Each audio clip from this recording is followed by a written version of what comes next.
Oi, pessoal, boa tarde. Meu nome é Lucas, tá?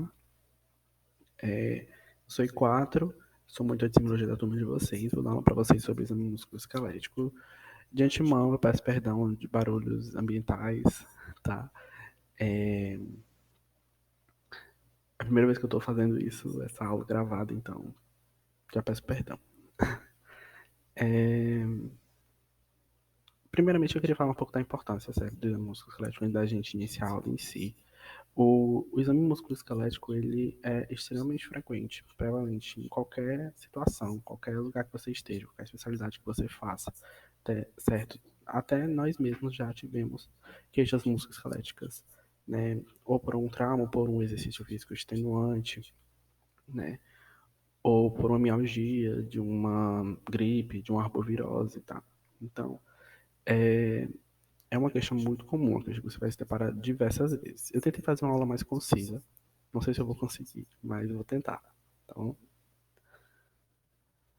eu criei esse roteiro para a gente poder guiar melhor a nossa aula, tá? A gente vai falar um pouco da anamnese, do exame mais direcionado, né? Os principais sinais e sintomas. O exame físico, a gente vai tentar falar de um aspecto mais geral, vai tentar destrinchar ele por regiões, tá? Vai ser uma abordagem regional. A gente vai falar dos ombros, cotovelos, mão, quadril, joelho, pés e coluna vertebral, tá? A gente vai tentar pincelar um pouco de cada lugar desse. Primeiramente, a anamnese, né? Como qualquer assunto de semiologia, a anamnese sempre vem primeiro, tá bom? A identificação do exame musculoesquelético é muito importante, certo? Algumas patologias vão depender da idade, né? Pela característica da lesão musculoesquelética, né? Ser uma lesão mais degenerativa, a idade é mais avançada, né? Os pacientes mais idosos, de meia idade, eles costumam ter mais queixas musculoesqueléticas, tá? Então a idade é bastante importante. O sexo também, né? As mulheres, por exemplo, são mais acometidas por doenças autoimunes, e as doenças autoimunes, a grande maioria delas dá queixas musculoesqueléticas. A profissão, creio eu que a característica, que essa característica, né, a profissão, na anamnese do exame musculoesquelético é muito, muito, muito importante, tá? Por conta das questões ocupacionais, né, das doenças ocupacionais, a profissão sempre deve ser perguntada. A raça também, algumas raças, algumas patologias vão direcionar melhor, tá bom? A queixa principal do exame musculoesquelético é a dor, tá? A dor vai direcionar boa parte do exame físico. Vai ser o achado que a gente vai tentar encontrar na maioria dos testes especiais, tá bom? Das articulações. Enfim, é uma queixa bastante incapacitante, né? Maltrata muito o paciente.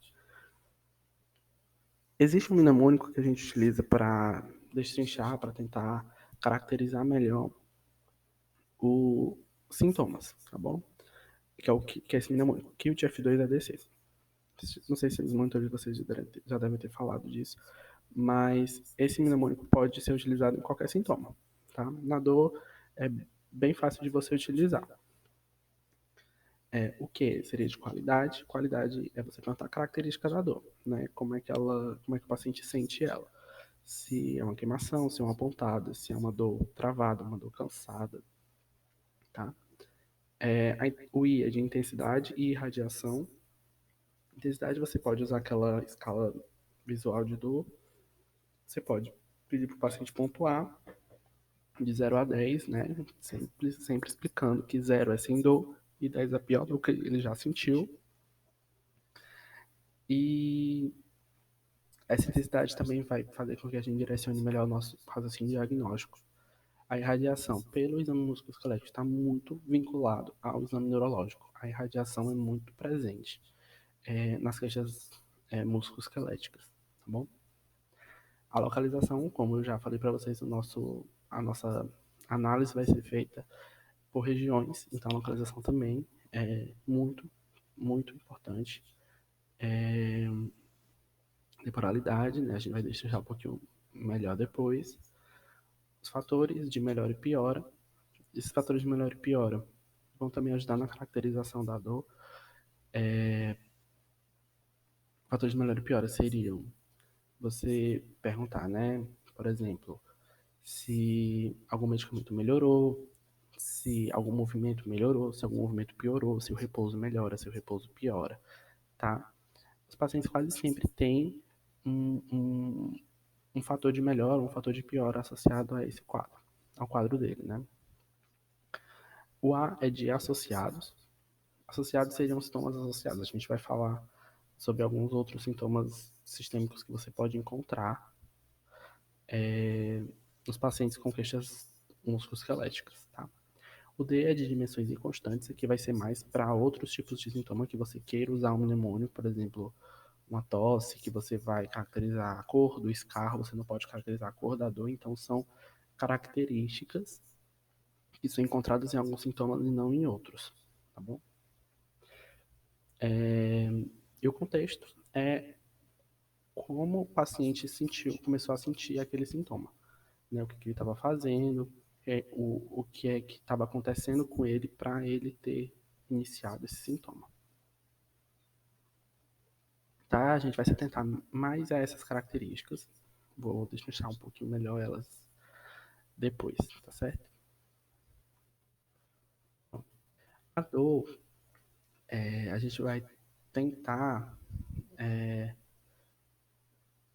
vai tentar fazer essa divisão, certo? Entre articular e periarticular.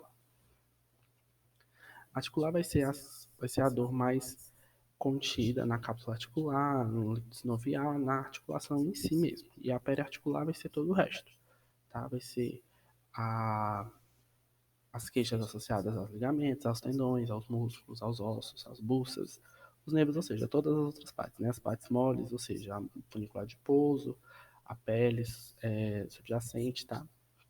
Então, é importante sempre a gente tentar diferenciar se é um queixo articular ou periarticular e existem formas de você conseguir diferenciar, que eu vou falar um pouquinho melhor depois. A temporalidade e o ritmo, esse aqui pode cair na prova, tá?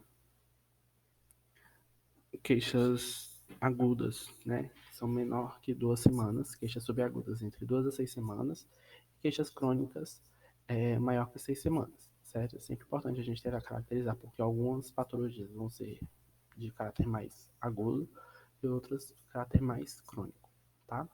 Intensidade também é muito importante a gente tentar analisar, porque algumas queixas, por exemplo, uma artrite reumatoide compensada, dá uma dor mais moderada, um trauma leve dá mais uma dor leve, já a gota, metástases ósseas, né, infecções, vão tender mais para dores mais intensas, né, mais insuportáveis. Tá? Os principais sinais e sintomas assim associados, a gente pode ter no geral, fadiga, né, principalmente artrite reumatoide e as doenças autoimunes, tá? A febre também pode estar presente em algumas doenças autoimunes, como o lúpus. Também há algumas causas infecciosas, como a artrite séptica, né? Perda de peso pode estar muito associado também à infecção, a neoplasias. Pode estar associado também a distúrbios psiquiátricos, né? Depressão. Como eu falei, os pacientes são mais idosos. Na maioria das vezes, eles são poliqueixosos, tá? Então, eles têm distúrbios psiquiátricos associados. Pelifâneros, a gente pode também ter algumas alterações que a gente, juntando, pode direcionar para um diagnóstico, é, por exemplo, fotossensibilidade associada a racha malar e alopecia. A gente pode pensar em lúpus, retração de fenda oral associada a telangiectasias. A gente pode associar a esclerodermia, né? Edema palpebral e heliotropo, a gente pode associar a dermatomiosite. O heliotropo é uma mácula, uma mancha violáceo, azulado, que se localiza na região palpebral, tá? Todas essas doenças, o lúpus, a esclerodermia e a dermatomiosite são doenças autoimunes, tá bom? Cardiorrespiratório, a dor torácica aqui tem uma dica. Quando você questiona a dor torácica do paciente, você sempre pede para ele mostrar para você a região do peito dele que dói, tá? Se ele espalmar a mão e mostrar o, o se ele circunscrever uma área grande no peito, vai direcionar você mais para uma dor anginosa mesmo, tá? Se ele apontar a dor com o dedo, ou se ele circunscrever uma pequena área, é mais fácil você pensar em uma dor musculoesquelética, certo? Pleurite, que é uma dor ventilatória dependente, a pericardite, que também estão presentes em doenças reumatológicas, principalmente o lúpus. No TGI a gente pode também encontrar algumas alterações, alterações orais, a xerostomia da síndrome de Sjögren, que é a síndrome seca, né, que existe uma alteração da produção de saliva e de lágrimas, úlceras, né, da doença de BC, a doença de BC é uma vasculite, úlceras podem ser tanto orais como vaginais, distúrbios de motilidade da esclerodermia, algum um tipo de esclerodermia pode dar distúrbios de motilidade do esôfago, epigastralgia pode estar muito associada aos de AINES. Os AINES são uma parte importante do arsenal terapêutico das doenças reumatológicas, tá? Das dores em si, tá? Então, o abuso de AINES pode dar alterações gastrointestinais. Alterações renais, né, da proteinose, síndrome nefrótica associadas ao lúpus, à uretrite, da gonorreia, né? Lembrando que a Neisseria gonorreia é um dos principais causadores de artrite séptica, tá? E cálculos renais associados à gota. Neurológicas, fraqueza e fadiga são sintomas mais inespecíficos. Queixas oculares, né? A artrite reumatoide dá uma alteração mais externa no olho. As espondiloartropatias, como a espondilite anquilosante, a síndrome de Reiter, enfim, e a IJ, que é a artrite idiopática juvenil, estão mais associadas a alterações da parte média do olho, da úvea. E o lúpus e o uso de medicações, como a cloroquina, a hidroxicloroquina, estão mais associadas a alterações retinianas ou maculopatias. Certo? A gente vai focar mais nas questões articulares, tá? Nessa aula. Porque a maioria dos testes, a maioria dos achados são articulares. A gente vai tentar caracterizar melhor em relação ao tempo, se ela é de caráter inflamatório ou mecânico, e o padrão de acometimento dessa articulação. Tá? O tempo, como eu já falei, pode ser agudo, subagudo ou crônico. Quando a gente pensa numa queixa articular mais aguda, a gente pode pensar em deposição de cristais, né, da gota, artrite infecciosa, da artrite reativa. Qual a diferença, né, da artrite infecciosa e da artrite reativa? A artrite infecciosa é quando há um germe mesmo na articulação. Então, esse germe pode chegar lá por disseminação sistêmica, pode chegar por inoculação direta da articulação, por contiguidade, né, uma celulite dando uma artrite séptica. E a artrite reativa é quando há uma reação inflamatória articular associada a uma infecção em um sítio distante. Tá bom? Queixas articulares crônicas, a gente pode pensar mais em doenças mais crônicas mesmo. Lúpus, osteoartrite, artrite reumatoide, esclerodermia, artrite psoriásica, que é uma artrite associada à psoríase, que é uma doença dermatológica, que há lesões eritema-descamativas, né, em regiões importantes também que podem auxiliar no seu exame físico, a gente fala um pouco mais para frente, tá bom?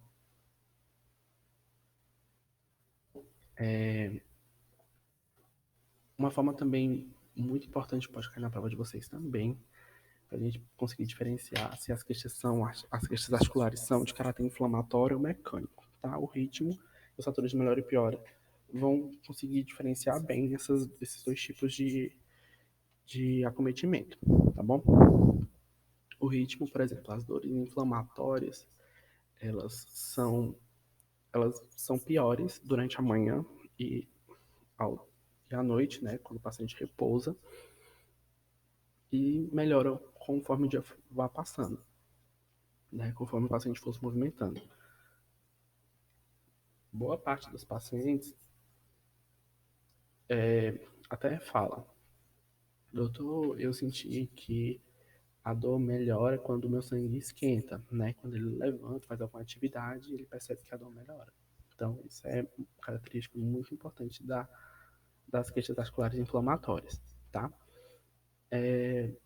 Já as mecânicas do paciente, conforme o dia vai passando, ele vai sentindo mais a dor. Então, vai aumentando conforme as atividades. Fatores de melhora e piora, como já falei, o repouso, né? A movimentação.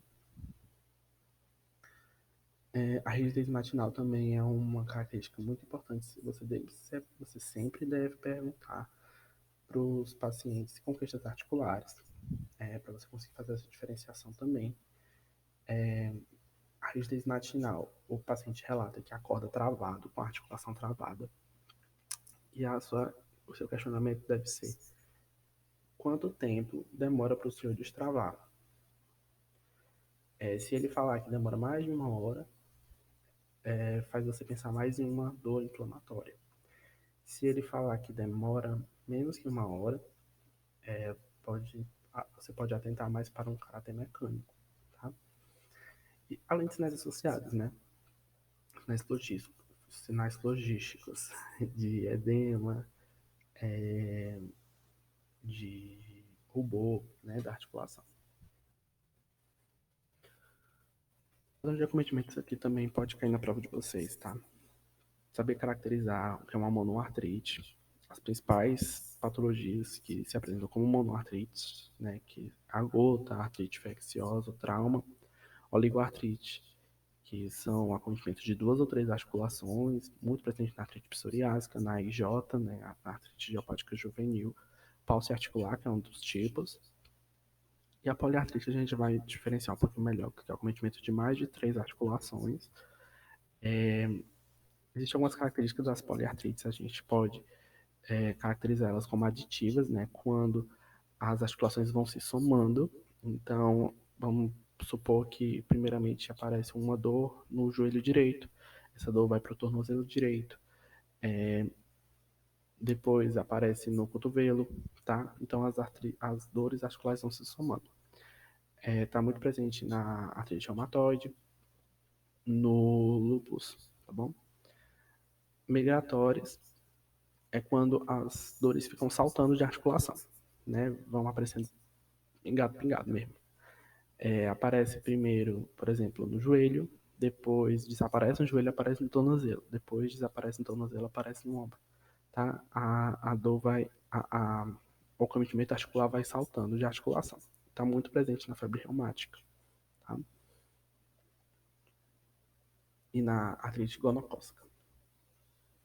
A característica de ser uma dor intermitente vai estar muito presente na gota, né? Intermitente seria quando ela vai e volta, vai e volta, vai e volta.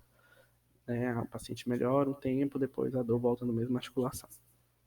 Também você pode diferenciar se são acometimentos simétricos ou assimétricos, tá? É mais fácil você decorar quais são as assimétricas. As assimétricas são a artrite psoriásica, a artrite reativa, tá?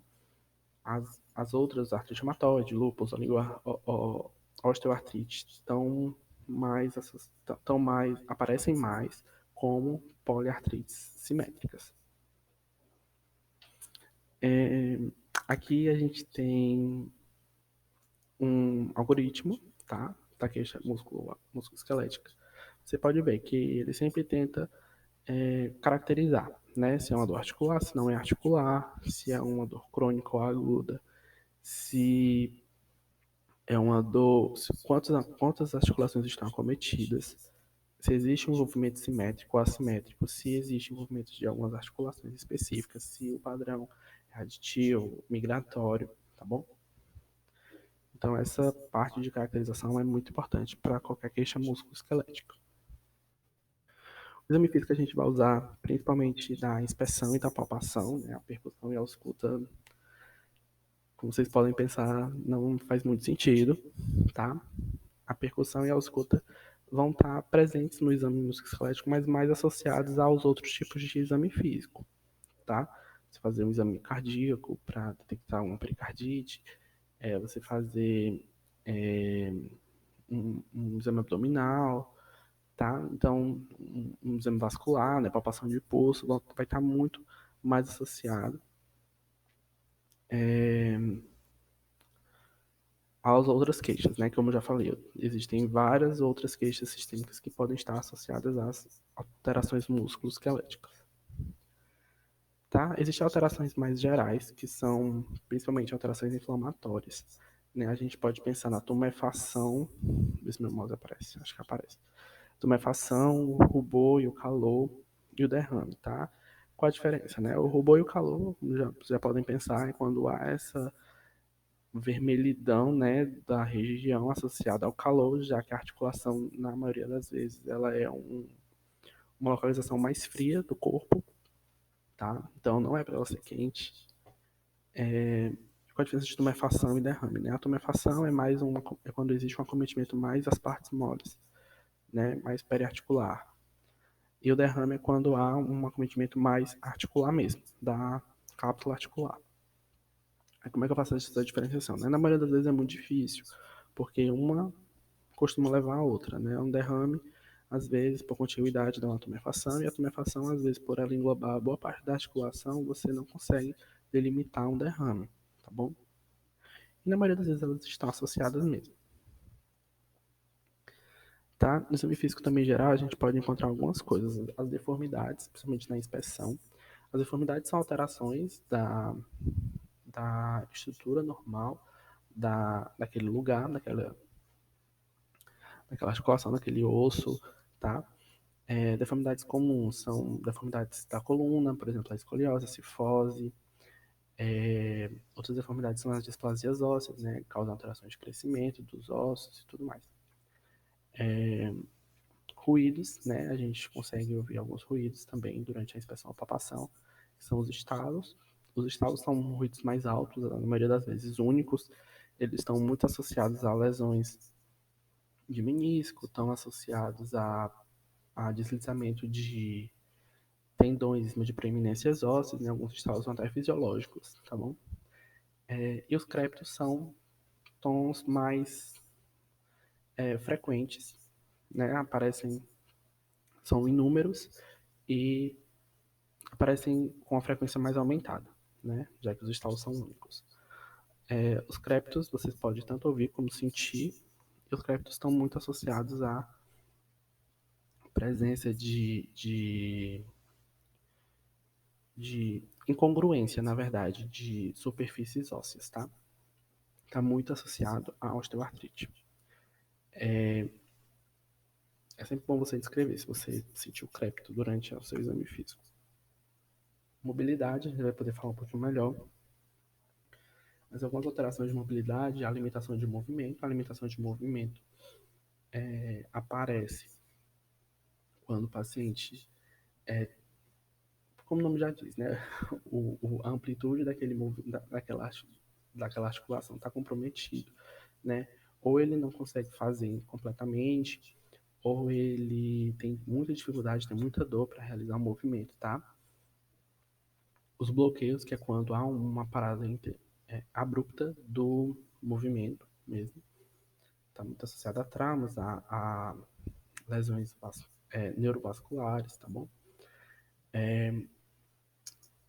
E a hipermobilidade é quando há alterações que causam quando você ultrapassa os limites da amplitude daquela articulação, tá bom? Então, aparece muito em doenças genéticas, como a síndrome de Ehlers-Danlos. Pode aparecer também na artropatia de Charcot, que é quando o paciente tem uma neuropatia e causa alterações é, do, das estruturas, principalmente nos pés, aparece principalmente nos pés. O paciente tem uma neuropatia e por ele ter a neuropatia, ele não sente dor e fratura com frequência. Os ossos dos pés, os tendões vão se modificando, causa essa hipermobilidade em alguns casos. Tá? A mobilidade, como no slide anterior, você pode ver que ela pode ser ativa, passiva ou contra resistência, tá? A testagem, né, da mobilidade. Vai ser ativa quando o paciente executa o movimento sozinho, né? Você pede para o paciente executar o movimento daquela articulação normal. A passiva é quando você pede para o paciente ficar em repouso e você realiza o movimento para ele. E contra-resistência é quando você cria uma resistência para o movimento do paciente, tá? Vai ser ativa.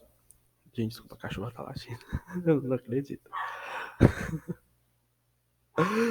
Ai, meu Deus. Tá. Vai ser ativa quando o paciente executa. Meu Deus, peraí que eu me perdi. Pronto. Aí quando é que isso vai ser importante, né?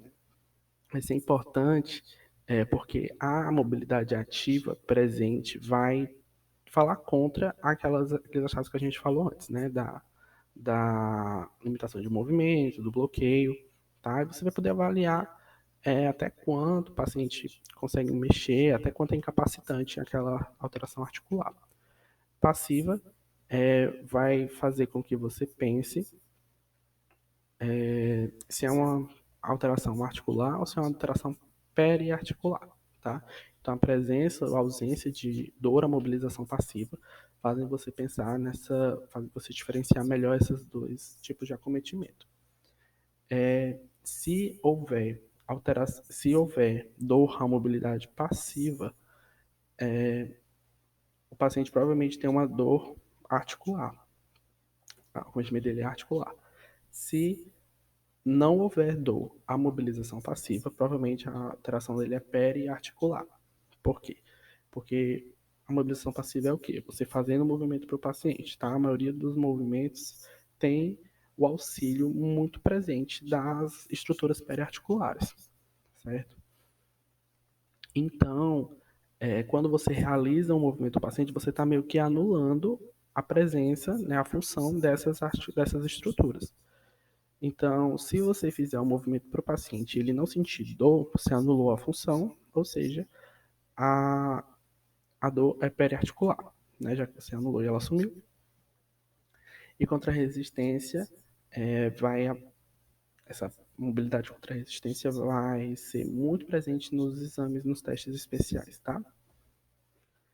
Eu botei a escala de força muscular, é mais parte do exame neurológico, mas eu coloquei porque é importante a gente avaliar, né, em relação à resistência contra resistência. Já caiu na prova, tá bom? Então é importante a gente decorar os graus da dor, da dor não, da força muscular, tá bom? Sendo 0 o grau pior, né? Não se percebe nenhuma contração. E 5 é quando é capaz de superar a maior quantidade de resistência do nível superior. Então é uma mobilidade normal, tá? Vou falar das articulações agora em si, tá? Vou tentar pincelar. O ombro é uma articulação complexa, né? É uma articulação que tem vários ligamentos, vários músculos, principalmente os músculos do manguito rotador, que é o subescapular, o supraespinhal, o infraespinhal e o redondo menor. Alguns achados que eu coloquei aqui, né? O sinal da tecla, que é quando há a luxação acromoclavicular, nessa protuberância aqui. O sinal da dragona, que é quando há a luxação do húmero anteriormente, tá bom? E aqui o sinal do papai, que é quando há um rompimento do tendão do bíceps, certo? Fazendo com que ele recusteie para cá. Além da inspeção estática, você faz sempre a inspeção dinâmica também. Isso aqui vai estar presente em todas as articulações que a gente for testar, tá bom? Você vai fazer os movimentos normais dessa articulação, né? Extensão, flexão, algumas vão fazer rotação, outras vão fazer pronação, supinação, tá? Então é sempre bom você testar. Isso aqui é mais dedutivo, né? Você vai fazendo conforme a articulação que você está examinando. Aqui é nessa parte que você vai fazer a mobilização ativa e passiva. Aqui eu coloquei algumas manobras especiais de ombro. Primeiramente, a manobra de Jobe. A manobra de Jobe é quando você pede para o paciente ficar nessa posição. Você pede para ele abduzir um pouco os braços, fazer com que o polegar fique voltado para baixo, né, com a mão espalmada para fora. E você vai pedir para ele fazer uma força para cima enquanto você faz a resistência para baixo, tá? Quando é que o teste é positivo? Quando há uma dor na inserção do músculo supraespinhal, tá? Que é o músculo testado nessa manobra. Aqui outro teste, o teste de patê ou pate ou patê, né? Que você vai pedir para o paciente ficar nessa posição, né? Fazer essa flexão do cotovelo, espalmar a mão para frente. Você vai segurar aqui o cotovelo do paciente por baixo e vai pedir para ele fazer uma força contra a sua resistência aqui posteriormente, tá? O teste é positivo quando o paciente tem uma dor na região da inserção do músculo infraespinhal. Manobra de Jeb vai testar o músculo subescapular, tá? Você pedir para o paciente voltar o braço para trás, né? Fazer essa flexão aqui do cotovelo. Você vai pedir para ele espalmar a mão para trás, você vai fazer uma resistência para frente e ele para trás, tá? Quando é que o teste é positivo? Quando há dor na inserção do tendão do músculo subescapular. Aqui o teste de Ergson, que é um teste para avaliar o bíceps. O bíceps ele é um importante supinador, tá bom? Então você vai pedir ao paciente fazer uma flexão do cotovelo, pedir para ele cerrar as mãos, né, cerrar os punhos. Você vai fazer uma resistência em cima e pedir para ele fazer um movimento de supinação, tá? Se ele sentir dor na inserção do músculo da cabeça longa do bíceps, o teste é positivo. Eu falei, sempre é importante você ver o local em que o paciente refere a dor, tá? Se ele sentir uma dor no cotovelo, no teste de Ergson, provavelmente não é um, provavelmente não é uma lesão do bíceps, tá? Se ele sentir uma dor na mão, não é do bíceps. Então é sempre importante você perguntar onde é que tá doendo. Você fala, tá doendo, ele vai falar, tá, onde? Tá? Sempre pergunte onde está doendo. O cotovelo também é uma articulação muito importante. A articulação do cotovelo faz com que você consiga mexer a mão, né, de uma forma que você consiga tocar todas as partes do seu corpo. Na inserção estática a gente pode encontrar algumas alterações. Aqui uma bucite olecraniana, né, do olecrano. Aqui a gente consegue ver nódulos subcutâneos da artrite reumatoide. E aqui tofos presentes na gota, que são os tofos gotosos. Tá? Os tofos gotosos podem estar presentes tanto nas articulações de cotovelo, como nas mãos, pode estar presente na orelha, né? Então, é importante você fazer essa inspeção. A inspeção dinâmica, né? Como eu já falei, você vai fazer os movimentos em que o cotovelo está presente, tá? Flexão, extensão, supinação. E o cotovelo você tem alguns testes também, o teste de Cozen, o teste de Mills, que vão avaliar a epicondilite lateral.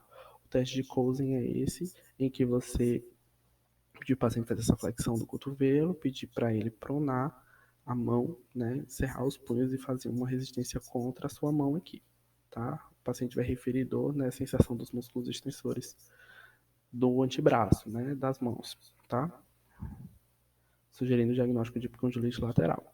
E aqui é outro teste que avalia o teste de Mills, né? Você vai pedir para o paciente fazer essa abdução aqui do braço com a extensão do cotovelo e você vai fletir o punho dele, tá? Se ele sentir dor também na região da inserção dos músculos extensores, é indicativo de epicondilite lateral. Aqui é o teste do cotovelo do golfista, que é o contrário, né? Aqui para avaliar a epicondilite medial, tá?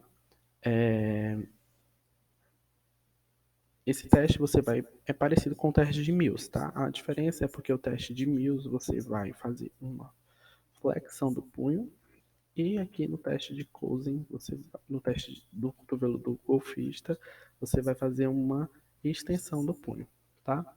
Além da extensão do punho, você tem que fazer junto uma extensão gradual do cotovelo, tá? O paciente vai referir dor aqui na região do epicôndilo medial. Mãos e punhos, tá? As mãos também são muito importantes, tanto para avaliação de doenças sistêmicas, tá? Elas são espelho de muitas doenças sistêmicas, às vezes você consegue fechar o diagnóstico por conta das alterações das mãos, tá? Então a inspeção estática das mãos é sempre muito importante, tá? Aqui a gente consegue ver a mão de uma paciente com artrite reumatoide, né? A gente consegue ver esse edema das pequenas articulações, consegue ver rubor, tá? Aqui a gente consegue ver uma das deformidades da artrite reumatoide, né, que são os dedos em ventania, a gente consegue ver esses dedos mais desviados. Ocorre por conta do afrouxamento, né, dos tendões dos músculos que seguram esses dedos e das próprias articulações mesmo. Aqui a gente consegue ver uma mão da paciente com osteoartrite, a gente consegue ver atrofia de interósseos, consegue ver essas nodulações, né, das interfalangianas proximais, são os nódulos de Bouchard. Vou falar um pouco melhor deles já já. Aqui a gente consegue ver uma mão do paciente com artrite psoriásica, né, esse acometimento das interfalangianas distais associado a alterações ungueais, tá? Aqui a gente consegue ver um dos tipos de artrite psoriásica, que é a artrite psoriásica mutilante, né? A gente vê também as alterações ungueais associadas a esse encurtamento dos dedos. Quando você puxa esse dedo para fora, né, ele volta para dentro de novo. São os dedos em telescópio. Aqui a gente consegue ver os tofos gotosos também nas mãos. Aqui a gente consegue ver algumas alterações da osteoartrite, né? Aqui a gente consegue ver os módulos de Eberden e aqui os de Bouchard. Como é que você decora, né? Qual é o Eberden e qual é o Bouchard? O Bouchard é da interfalangiana proximal e o Eberden é da interfalangiana distal. B de Bouchard vem primeiro do que o H de Eberden. Então, o B é mais próximo, mais proximal, e o D é mais distante. O H é mais distante, né? De distal. Que a gente consegue ver o dedo engatilha, né? Quando há uma lesão do tendão dos músculos extensores, né? Esse dedo ele é irredutível, você tenta puxar ele para cá e ele volta. Por isso o dedo engatilha. Aqui outra alteração está presente em artrite reumatoide, na osteoartrite, que é o dedo em botoeira aqui e o dedo em pescoço de cisne, tá? Eles são contrários. Enquanto o dedo em botoeira você tem uma flexão exacerbada da interfalangina distal, o pescoço de cisne tem uma extensão exacerbada. Também, enquanto no dedo em botoeira você tem uma extensão exacerbada da interfalangiana distal, no pescoço de cisne você tem uma flexão. Outros achados a gente consegue ver também na mão reumatoide o punho em dorso de camelo. Aqui a gente consegue ver o paqueteamento digital, que está muito presente em pacientes que têm pneumopatia, né, essas unhas em vidro de relógio, esse achatamento dos dedos. Aqui a gente consegue ver a contratura de Dupuytren, que está muito presente em pacientes com hepatopatia crônica. Outras alterações que a gente consegue ver cianose digital, fenômeno de Renault, que é quando em algumas doenças reumatológicas você consegue ver essa progressão de coloração de mais cianótica para uma mais pálida, depois para uma mais avermelhada, mais hiperemiada. Que a gente consegue ver mãos esclerotérmicas na esclerodactilia, esse apagamento, esse desaparecimento das precas cutâneas associadas ao fenômeno de Renault. A inspeção dinâmica das mãos é sempre importante que você palpe cada pequena articulação da interfalangiana distal proximal, porque isso vai direcionar melhor o seu diagnóstico. Alguns, alguns testes de mão, né? Existe o teste de Fallen e o teste de Tinel, que são para avaliar a síndrome do nó do carpo. O teste de Fallen vai pedir o paciente ficar nessa posição, né?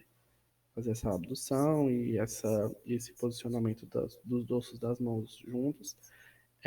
Pedir para ele ficar nessa posição durante 1 minuto. E qual a pergunta que você vai fazer? Você não vai perguntar se está doendo, você não vai tentar sujar o teste, tá? Você vai questionar o que o paciente está sentindo. Na maioria das vezes que você espera que ele sinta, são formigamentos, parestesias nos dedos, tá bom? Mas ele pode sentir dor, logicamente, já que o síndrome do túnel do carpo quando há um espessamento dessa região da face palmar, né? Que é onde passa o nervo mediano por baixo, né? Quando existe espessamento, você fica comprimindo o nervo, causando dor. O teste de Tinel é quando você faz a distopercussão dessa região do túnel do carpo. Outro teste é o teste de Finkelstein, que é para avaliar a tendinocinobite de Kervan. A tendinocinobite de Kervan é quando há uma inflamação da bainha dos tendões aqui da tabaqueira anatômica. Você vai pedir para o paciente fazer serrar esse punho, né, esconder o polegar e fazer esse movimento. Tanto você pode pedir para ele fazer, como você mesmo pode fazer, tá bom? Se o paciente é ferido nessa região, é muito indicativo de tendinocinobite de Kervan. Essa imagem é maravilhosa, porque você consegue ver todos os tipos de diagnósticos que você pode dar, dependendo do acometimento articular da mão, tá? Se for mais distal, ó, tem a falangiana distal, você pode pensar em osteoartrite, em artrite psoriásica. Se for mais proximal, se for mais interfalangiana proximal, você pode pensar em osteoartrite, em lúpus. Se for mais metacarpofalangiana, você pode pensar em artrite reumatoide, pseudogota, né? Principalmente artrite reumatoide. Se pegar a metacarpofalangiana, sempre pense em artrite reumatoide. Se pegar a primeira a primeira carpo metacarpo, você vai pensar em osteoartrite. Se pegar aqui a região de punho, você vai pensar em artrite reumatoide, tá? Em artrite gonocócica. Isso no meio do carpo. Aqui o quadril é muito difícil fazer uma inspeção estática, né? Porque o quadril tem muito tecido mole em cima. Tem glúteo, tem panícula adiposo. Então, existem sinais indiretos, né? De alterações do quadril, estrutural do quadril. A gente consegue ver aqui o encurtamento dos membros, né? Os membros eles podem ser medidos da espinha ilíaca anterior superior até o malelo medial e do umbigo também até o malelo medial, tá bom? Aqui a gente consegue ver uma paciente com escoliose, né, com esse desalinhamento do quadril. Aqui uma paciente com doença celíaca, né, existe esse aumento do volume abdominal associado a outras queixas, né? O paciente tem uma redução, né, do panículo adiposo, da musculatura glútea, né? Também é um indicativo muito de uma doença celíaca clássica. Aqui a gente consegue ver uma patologia muito frequente nas enfermarias em pacientes acamados, que é a úlcera de pressão, tá? O paciente fica por conta, né, da falta de mudança de decúbito. O paciente começa a apresentar essa ulceração, né, por conta da proeminência óssea que fica apertando e isquemiando os tecidos moles subjacentes. A dinâmica do quadril pode ser feita, né, fazendo os movimentos gerais do quadril, abdução, né, o quadril faz muitos movimentos, tanto quanto o cotovelo. Alguns testes, né? Existe a manobra de Patrick Faber. A manobra de Patrick Faber, você vai pedir para o paciente fazer essa posição em 4 aqui. Posicionar o pé sobre o joelho, contralateral. Você vai pressionar o joelho ipsilateral, a articulação que você quer testar. E com a outra mão você vai comprimir também a espinha ilíaca lateral superior oposta, tá? Quer que você comprime os dois ao mesmo tempo. A articulação que você quer testar é a articulação sacroiliaca, né? Então, se o paciente referir dor na região glútea, é muito indicativo de sacroileite. Lembrar que a dor é na articulação que você está testando. Se o paciente sentir dor nessa outra articulação, não é um teste positivo. Você pode fazer dessa outra articulação depois, tá? Quando falando, gente, é sempre importante você lembrar que a articulação você está testando, não simplesmente fazer a manobra. Porque se você fizer a manobra, como eu falei, muitos pacientes têm doença degenerativa avançada, a maioria deles são poliqueixosos, então quando você faz a manobra, ele sente dor em outros locais. Então você simplesmente perguntar, você está sentindo dor, e ele falar estou, não significa que o teste é positivo. Você sempre tem que perguntar onde é a dor que ele está sentindo durante a manobra. Existem outros testes de quadril, teste de Volkmann, que você vai fazer essa compressão do anel pélvico também. Todos esses testes são para testar a articulação sacroiliaca, tá? Aqui, a manobra de Menel, você vai botar o paciente de decúbito ventral, vai fazer essa compressão aqui na região sacroiliaca e fazer uma extensão da coxa associada. Aqui a manobra de Geislin, você vai pender a perna do paciente para fora da maca, vai fazer essa flexão aqui do joelho e comprimir as duas ao mesmo tempo, tanto o joelho tanto o joelho dessa perna que ficou para cima como dessa perna que ficou para baixo. Tá? E o paciente vai referir dor também na região sacroiliaca testada. Joelhos a gente também pode ver algumas alterações, né? O genuvar, o genuvalgo e os joelhos recurvados são, na maioria das vezes, acometimentos de doenças congênitas, pode aparecer também alguns déficits nutricionais, tá? Existe um bizu para você decorar qual varo. Né? É um meio besta, assim, mas quando você pensa em valgo, se você for parar para pensar assim, no raciocínio mais lógico, seria esse joelho aqui, né? Porque parece que o paciente estava cavalgando algum animal. Sendo que esse não é o valgo, esse é o varo. Tá? Então você pode sempre pensar assim, o geno valgo não cavalga. O geno valgo é o que não parece que está cavalgando, mas sim o geno varo. Então o geno valgo não cavalga. Acho que vocês entenderam, tá? Aqui os joelhos recurvados, né? Aqui a gente consegue ver também uma bursite patelar, que a gente vê atrofia muscular, tá? O cisto de Bach é tal como um cisto sinovial do punho, tá? Eu não mostrei foto, mas a produção de um cisto, de uma herniação da cápsula da sinóvia, tá? Esse cisto, assim, é importante você fazer diagnóstico diferencial de, de tumores, né, como os lipomas e também de aneurismas. Então, isso é importante você palpar, sentir a consistência se é um cisto mesmo ou se tem pulsação e é um aneurisma. Questão do joelho, você também pode fazer os movimentos do joelho, tá? Palpar, né? Como o joelho é uma articulação grande e muito exposta, você consegue palpar todas as preeminências ósseas praticamente. Alguns sinais do joelho você pode fazer o sinal da tecla. O sinal da tecla é para avaliar derrame articular. Né? Você vai encher a mão com as partes moles, assim, subjacentes do joelho.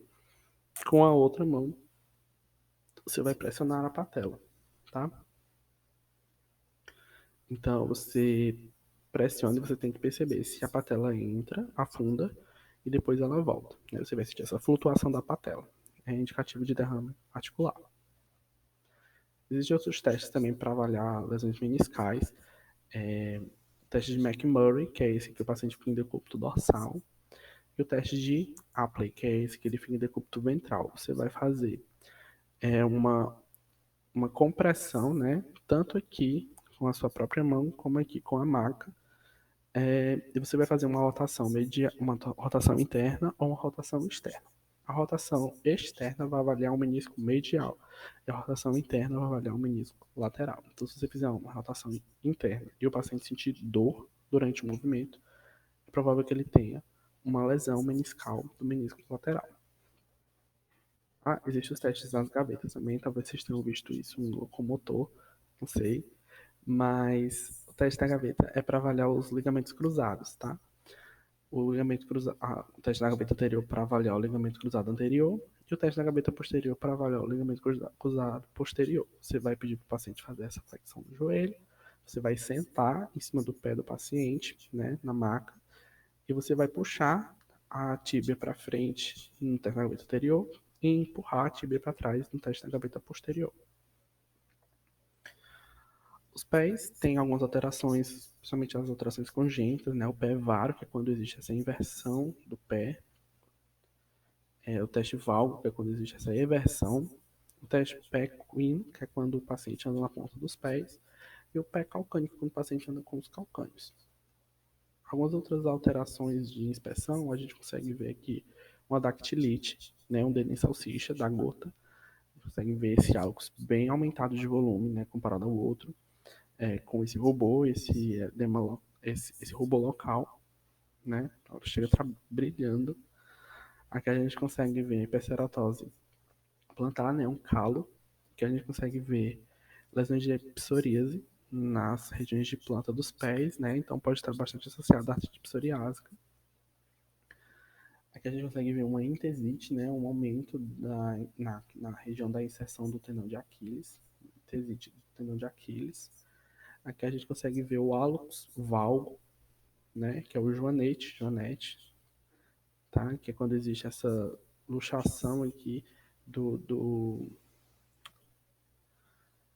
dos ossos do hálux, fazendo com que ele vá desviando, né? Muito frequente em pacientes mulheres, pacientes que usam calçados apertados. Aqui também são os dedos de martelo, presente também em pacientes que usam sapatos apertados. Aqui a gente vê a polidactilia de alguns que são alterações congênitas, né, na maioria das vezes. A inspeção dos pés, estática, dinâmica, né? Você vai fazer os movimentos dos pés, né? Que a gente aprende no locomotor também, eversão, inversão, flexão, dorsiflexão, flexão plantar. Tá? Existem alguns testes especiais, assim, eu vou falar particularmente para vocês, eu nunca vi gente fazendo testes nos pés, né? A gente avalia os pés de outra forma, ou fazendo a mobilização mesmo, ativa e passiva. É, mas existem alguns testes que eu encontrei. Existe esse teste de Thompson, que é quando você faz uma compressão da panturrilha. Se o pé voltar para. Se o pé fazer uma flexão plantar durante o movimento, é porque existe integridade do tendão de Aquiles. Se ele não fizer, é porque há uma lesão do tendão. Existe também um teste na gaveta do tornozelo. Você vai prender aqui a tibia e a fíbula e fazer um rechaçamento, né, do restante das estruturas do membro inferior. Tá bom? Esses são alguns testes neurológicos que você pode fazer nos pacientes com alterações nos membros inferiores, né? O teste de Laseg, eu vou dar só uma pincelada aqui rápido, tá? O teste de Laseg é quando você faz essa extensão da coxa, né? É totalmente reto. A partir dos 40 graus, o paciente começa a referir dor, é muito relacionado à ciatalgia, né? A acometimento de nervo ciático. Um teste sensibilizador do teste de Laseg é a manobra de Bragar, que você vai fazer uma dorsiflexão do pé durante o teste de Laseg. Né? Se o paciente aumentar a dor é porque é mais indicativo ainda de lesão nervosa.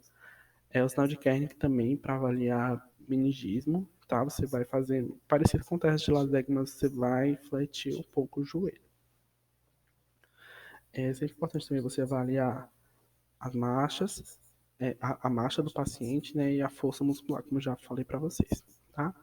Agora, concluindo, falar um pouco da coluna vertebral, né, alguns achados da inspeção da coluna vertebral, a gente consegue ver aqui a cifose, a lordose, aqui a escoliose, eu botei dois tipos de escoliose nessa mais branda, entre aspas, né, e essa aqui bem comprometida, tá? Os pacientes têm realmente uma qualidade de vida muito prejudicada, tá? A maioria das vezes são patologias congênitas, mas podem aparecer por conta de postura, né? Na verdade, grande parte delas é por conta da postura, mas pode aparecer também outras afecções, como doenças musculares, né? As miopatias pode aparecer também em doenças infecciosas, né? O mal de Pote, que é o acometimento da tuberculose da coluna vertebral. Aqui a gente consegue ver o paciente recurvado para frente, né? Que a gente tem o sinal da flecha, que é esse pescoço para frente. Aqui é um paciente com espondilite anquilosante, né? Ele tem uma anquilose, tem um enrijecimento das vértebras. Aqui é um quadro bem avançado, né? De espondilite anquilosante. Eu botei bem exagerado mesmo, gente, que é um quadro assim, provavelmente vocês não vão ver na vida. Foi um caso diferente, o paciente tinha muito comprometimento por conta desse espondilite anquilosante, tá? Mas ele pode ficar bem recurvado, tá? Aqui é um quadro mais comum, mas ele pode realmente ficar bem recurvado se não for feito tratamento adequado. Aqui a gente consegue ver alterações de espinha bífida, né? A meningomielocele, a, a meningocele, tá bom? São todas alterações de coluna vertebral. Aqui, inspeção dinâmica, né? Você sempre deve pedir para o paciente fazer os movimentos que a coluna dele pode fazer, tanto na coluna cervical como na coluna dorsal, lombar, fazer movimento de flexão, rotação, lateralidade, tá? Pronto, existem alguns testes específicos da coluna, o teste de Schober. O teste de Schober é quando você vai fazer um traçado nas cristas ilíacas, nas espinhas ilíacas posteriores superiores, você vai fazer um alinhamento entre elas duas e fazer uma marcação, provavelmente na vértebra L5, tá? Que é na região da L5. A partir dessa marcação, você vai fazer você vai medir 10 centímetros acima e marcar também. Você vai pedir para o paciente fletir o máximo que ele consegue medir, tá bom? O normal é quando o paciente consegue, quando a medida do paciente em posição ortostática e o paciente fletido é maior que 4 centímetros, tá? Então, se aumentar mais que 4 centímetros é normal. Em pacientes com espondiquilosante, você consegue perceber que não aumenta mais que 4 centímetros. Teste de Spurling, que é um teste para avaliar radiculopatia da coluna cervical, aqui você vai fazer uma compressão da cabeça, né, do pescoço, e pedir e vai avaliar se o paciente tem dor referida, né, nos membros superiores. E aqui, teste também para avaliar, principalmente pacientes com espondilite anquilosante, você vai fazer a medida occipito-parede, tá? A, qual é a medida normal, né? É 0. Você deve encostar o occipito na parede, né? Se a coluna for normal.